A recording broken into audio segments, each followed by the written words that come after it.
Hindi kailangang may espada para ituring na bayani. Minsan ang kalasag ay ang pag-asa, at ang sandata ay ang pawis na namumungo sa noo.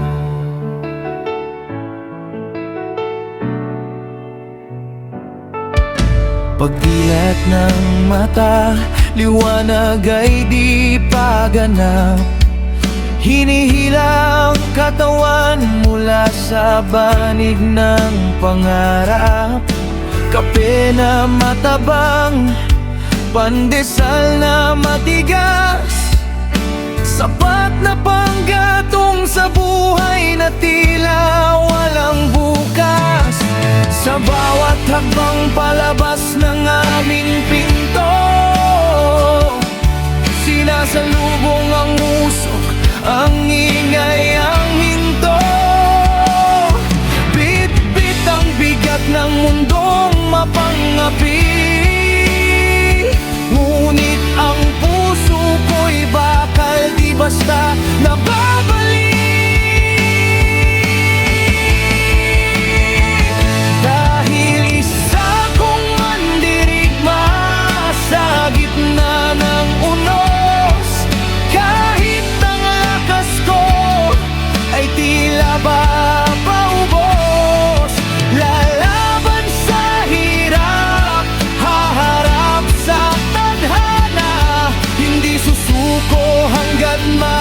Natitirang hininga, ang sugat ng kahapon, dekorasyon sa balat.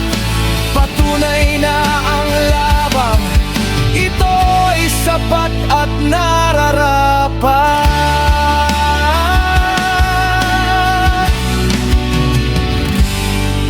Tingnan mo ang aking palad, puno ng kalyo, saksi sa bawat barya na pinagpaguran ko. Minsan ay gutom, madalas ay pagod, ngunit sa agos ng gutom, di ako palulunod. May mga gabing luhang tanging kasama, tinitignan ng pamilyang mahimbing ang tulog sa kama. Para sa kanila itatama ang mali, kahit ang kapalit ay sariling bigati.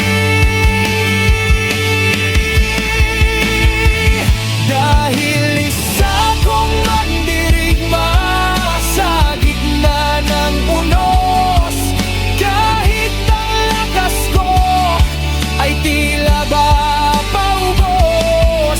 Lalaban sa hirap, haharap sa tadhana, hindi susuko hanggat may natitirang hininga. Ang sugat ng kahapon, dekorasyon sa balat. Patunay na ang labang ito ay sapat at nararapat. Sa kalsada, sa opisina o sa bukid man, lahat tayo'y may kani-kanyang digmaan. Ang tunay na panalo ay di ang yaman o ginto, kundi ang pananatiling tapat hanggang sa dulo. Kaya't itaas ang noo, punasan ang pawis, ang ating mga pangarap ay di kailanman mamatamis. Kung hindi dadaan sa pait ng pakikibaka, mabuhay ang mga mandirigmang dakila. Dahil isa kong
Lalaban ako para sa bukas, mandirigma hanggang wakas.